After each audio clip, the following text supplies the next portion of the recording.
It's been almost 2 years since the hurricane struck, and it seems like no progress has been made. Very little, but not enough. Will the golf course be overlooked, or will you guys send help? Thanks. 2 years, $114 billion, 1 million volunteers, and 14 million man-hours spent rebuilding Katrina-afflicted areas. But for those of us in Santa Barbara, we only hear about the Gulf Coast and its residents on anniversaries of one of the nation's most devastating natural disasters. So where are they now, and what is life like on the Gulf Coast 2 years later? In New Orleans, life in the French Quarter is pretty much back to normal. Street musicians entertain those passing by, some hoping for a buck and some hoping to draw a smile. Bourbon Street still draws massive crowds with its diverse nightlife. The Superdome, which had its roof partially ripped off during the storm, has been restored to its former glory. But drive a few minutes past the main street and one sees a very different story. Nearly a third of the population of New Orleans has yet to return. And in one of the most devastated areas, emptiness and decay can best describe what has become a literal ghost town. Here in the 9th Ward, you can see abandoned houses like the one behind me pretty much everywhere. You can also see the markings left by rescue workers as they came to clear out the house, even though it's been 2 years since the storm hit. On the top, you have the date it was cleared, September 17th.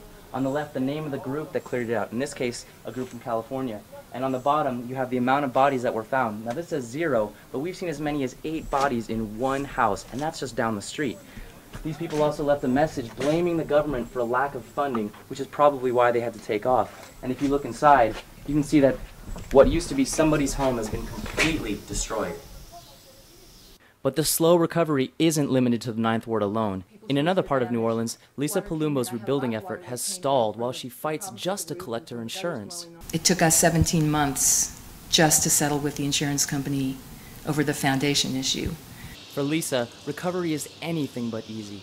Her insurance company claimed that because her house was also damaged by water, they didn't have to pay. Insurance companies like to attribute a lot of things that have to do with foundation damage to flood because flood takes it off of them. And unfortunately, National Flood Insurance does not cover damage to a foundation. But the contractor Lisa hired had a different opinion. He came and looked at the house and he looked at the structural damage and he said this was absolutely caused by wind. You can see in the picture that I lined everything up and made grid lines at 90 degrees, and you can see that the horizontal lines line up with my fence, which is level in the front. And if you look at you can see how the house is definitely tilted from a vertical line. In the meantime, Lisa comes every day to her broken home picking one thing to fix until she has the money to start over. Like many in New Orleans, her story of recovery is one of frustration and patience tested. But New Orleans isn't the whole story.